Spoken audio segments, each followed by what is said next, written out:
4. ¿Fue Moisés salvado de las aguas? No existe en el Antiguo Testamento un personaje más grande que Moisés.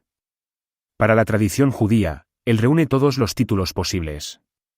Fue evidente, porque es el único que pudo contemplar cara a cara a Dios, fue libertador, porque liberó a los hebreos de la esclavitud de Egipto, fue taumaturgo, porque realizó prodigios y milagros increíbles, fue guía, porque lideró la marcha del pueblo hebreo a la tierra prometida, fue legislador, porque dio al pueblo de Israel los mandamientos y leyes que regirán su vida, fue sacerdote, porque instituyó el sacerdocio judío y sus ritos litúrgicos, fue profeta, porque habló al pueblo en nombre de Dios más que ningún otro personaje bíblico, y fue escritor por excelencia, porque la tradición le atribuye la composición de los 5 primeros libros de la Biblia, lo más sagrado del judaísmo. Pero, entre los lectores de la Biblia, Moisés es más conocido por la historia que todos aprendimos desde niños, la de su accidentado nacimiento y su rescate de las aguas del Nilo. La Biblia cuenta que Moisés vino al mundo en circunstancias muy difíciles. Los hebreos se hallaban entonces esclavos en Egipto, sometidos a trabajos forzados y construyendo grandes edificios para el faraón. ¿Pero por qué estaban esclavizados? La respuesta la trae el libro del Éxodo, porque mientras vivían en Egipto se habían multiplicado de tal modo, que los egipcios temieron que pudieran convertirse en un peligro para ellos, en caso de guerra. Y resolvieron esclavizarlos.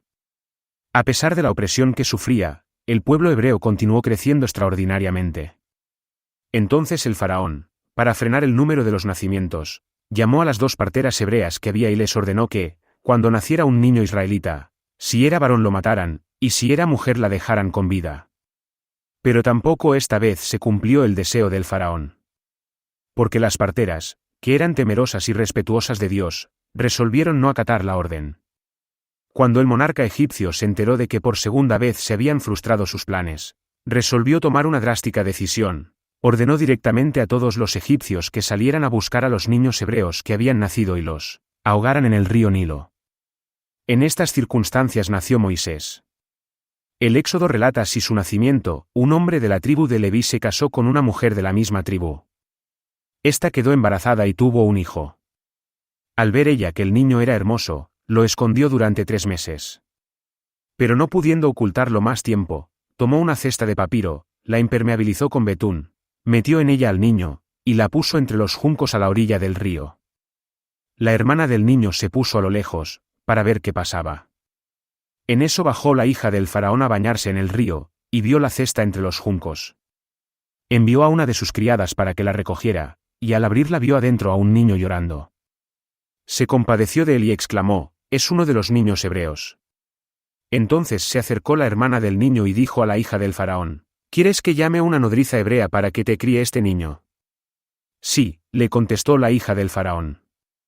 Fue, pues, la joven y trajo justamente a la madre del niño, y la hija del faraón le dijo: «Toma este niño y críamelo, que yo te lo pagaré». Tomó la mujer al niño y lo crió. Cuando el niño hubo crecido, ella lo llevó a la hija del faraón, que lo adoptó por hijo y lo llamó Moisés, diciendo: «De las aguas lo he sacado». Esta narración no contiene ningún hecho que resulte totalmente imposible. Sin embargo, incluye varios detalles que nos hacen dudar seriamente de su historicidad. En primer lugar, dice que el faraón ordenó matar a todos los niños hebreos recién nacidos porque su número había aumentado peligrosamente. Pero, ¿qué sentido tenía esta orden del faraón, cuando un momento antes se nos dijo que lo que necesitaba era precisamente mano de obra abundante para sus trabajos de construcción?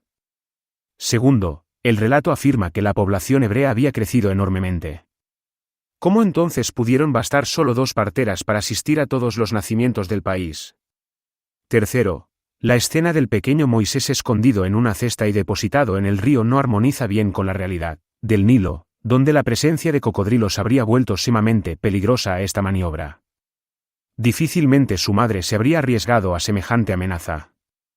El detalle de la hija del faraón descubriendo la cesta en las aguas del río también parece bastante ilógico. Los historiadores se niegan a aceptar que una princesa egipcia pudiera ir a bañarse a orillas del Nilo, donde se bañaba la gente común del pueblo, cuando los faraones tenían magníficas piscinas y lagos artificiales en sus palacios.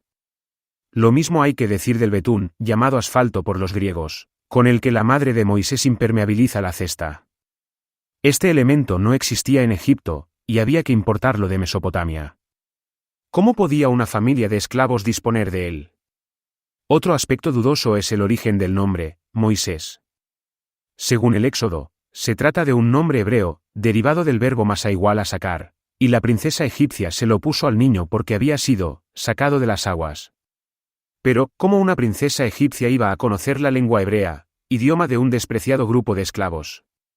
Y aun cuando lo conociera, le pondría al niño un nombre hebreo en vez de uno egipcio, cuando ella lo iba a adoptar como su hijo. Existe además otro punto inexplicado en el relato.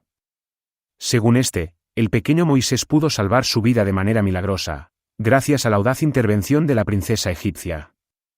Pero más adelante aparece también vivo un hermano suyo, llamado Aarón. ¿Cómo se salvó del decreto del faraón? Y por si esto fuera poco, se nos dice que, cuando Moisés se hizo mayor, fue un día a visitar a sus hermanos, es decir, a otros jóvenes hebreos, que estaban sometidos a duros trabajos. ¿Acaso no habían muerto todos los niños hebreos contemporáneos de Moisés? ¿De dónde salieron estos jóvenes? A ello hay que agregarle que, a pesar de lo que digan las novelas, el folclore y las producciones cinematográficas, ningún historiador cuenta jamás semejante intento de genocidio por parte de un faraón. Todas estas incoherencias nos muestran que, aun en el caso de que Moisés fuera un personaje real, la forma como está contado su nacimiento en el libro del Éxodo es poco creíble. Por eso hoy los biblistas sostienen que el relato pertenece más bien al género de la leyenda. Pero, ¿por qué la Biblia recurre a un relato de fantasía para contar el nacimiento de la máxima figura nacional hebrea? Porque entre los pueblos antiguos era común adornar con detalles más o menos fabulosos el relato del nacimiento de sus héroes. En efecto, cuando algún personaje se volvía importante para un pueblo, solía contarse que al momento de nacer había sucedido algún hecho milagroso o fuera de lo común. Era una manera de decir que, ya desde niño, esa persona estaba destinada por la divinidad para cumplir una misión importante en su vida. Así, por ejemplo, los griegos contaban que cuando nació París, hijo del rey de Troya, su padre ordenó que mataran a la criatura, pero su madre logró esconderlo y entregarlo a unos pastores para que lo cuidaran. El niño fue luego amamantado por una osa, hasta que creció y llegó a convertirse en el gran guerrero troyano. Lo mismo se narra del héroe griego Perseo. Cuando nació, su abuelo lo encerró en una caja y lo arrojó al mar para que muriera. Pero el arca flotó milagrosamente sobre las olas, y la corriente la arrastró hasta una isla, donde el niño fue liberado. También los romanos contaban algo semejante de Rómulo y Remo, los fundadores de Roma. Cuando nacieron, ambos gemelos fueron arrojados al río Tíber en una cesta, para que murieran. Pero la cesta logró flotar hasta detenerse en una de las riberas. Allí los niños fueron encontrados y amamantados por una loba, y más tarde un pastor los crió, hasta que crecieron y fundaron la gran ciudad de Roma. Del mismo modo, la Biblia relata las circunstancias milagrosas del nacimiento de varios de sus personajes: Isaac, Jacob, José, Sansón, Samuel. Con lo cual solo pretende decir que son figuras especialmente elegidas por Dios para una misión importante en la historia de Israel. Más aún, los arqueólogos creen haber descubierto el cuento en el que se basó la narración bíblica del nacimiento de Moisés. Se trata de la leyenda de Sargoni, fundador del imperio de Akkad. Sargoni fue un rey que vivió hacia el año 2350 a.C., o sea, 1100 años antes que Moisés, y gobernó la ciudad de Akkad, en la Baja Mesopotamia, actual Irak. Allí fundó el imperio acádico, el primer imperio conocido de la historia, que logró subsistir durante 1 siglo y medio, y llegó a abarcar casi toda la Mesopotamia. El relato del nacimiento de Sargón, que pretende ser autobiográfico, tiene un parecido asombroso con el del nacimiento de Moisés. Dice así: yo soy Sargón, el poderoso rey de Akkad.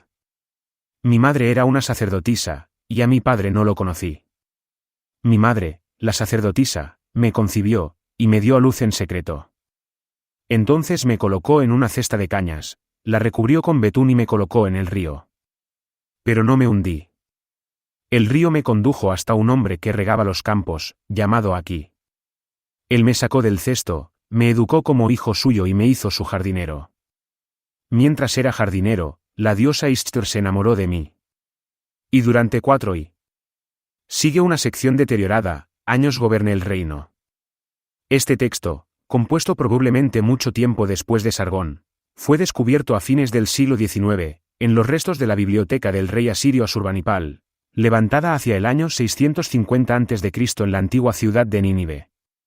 Era la biblioteca más completa de su época en todo el cercano Oriente, ya que tenía una colección inigualable de mitos, leyendas, rituales, obras literarias y textos administrativos escritos en tabletas de arcilla.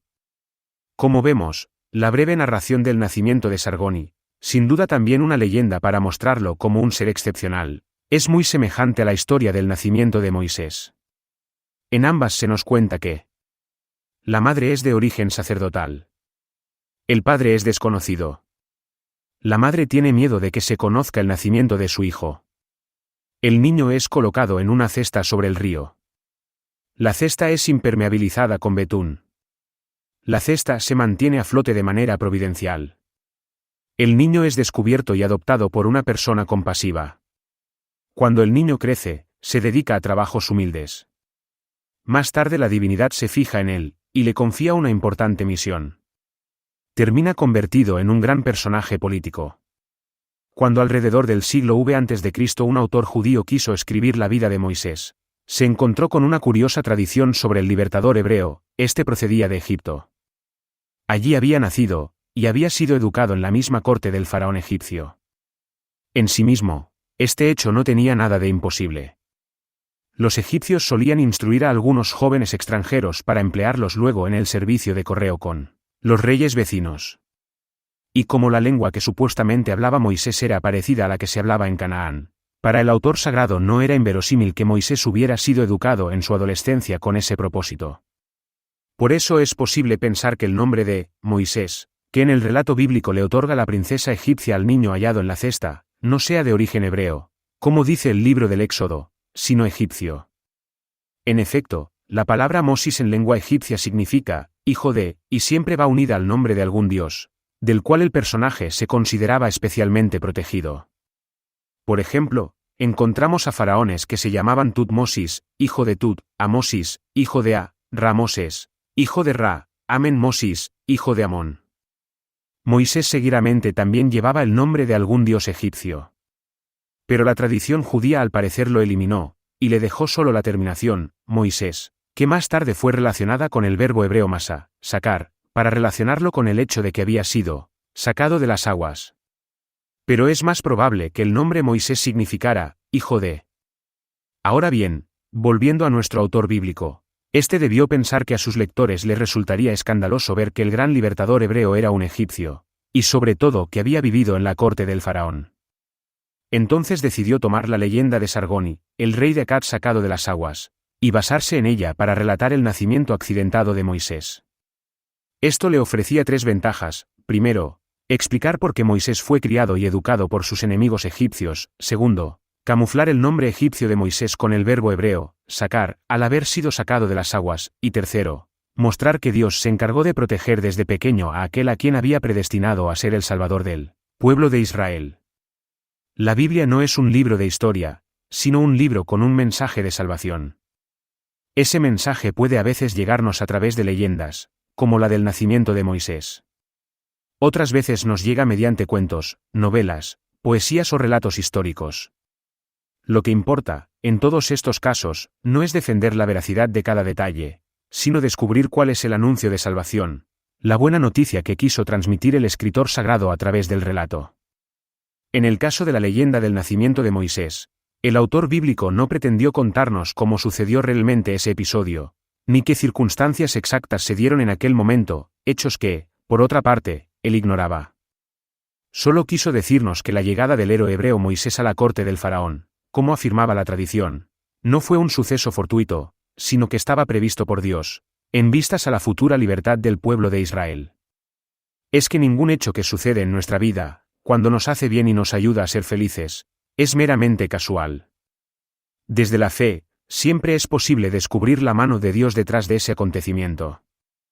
Él debió de haber influido, en cierto modo, a través de nuestros propios actos, para que las cosas se dieran así. Y eso, sin duda, nos tranquiliza, porque nos hace pensar en un Dios que solo quiere nuestro bien y está comprometido con nuestro paso por este mundo. Transmitir esta idea, que normalmente no advertimos en nuestra vida, era mucho más importante para el escritor bíblico, que contarnos exactamente cómo vino Moisés al mundo y por qué terminó educado en la corte del faraón.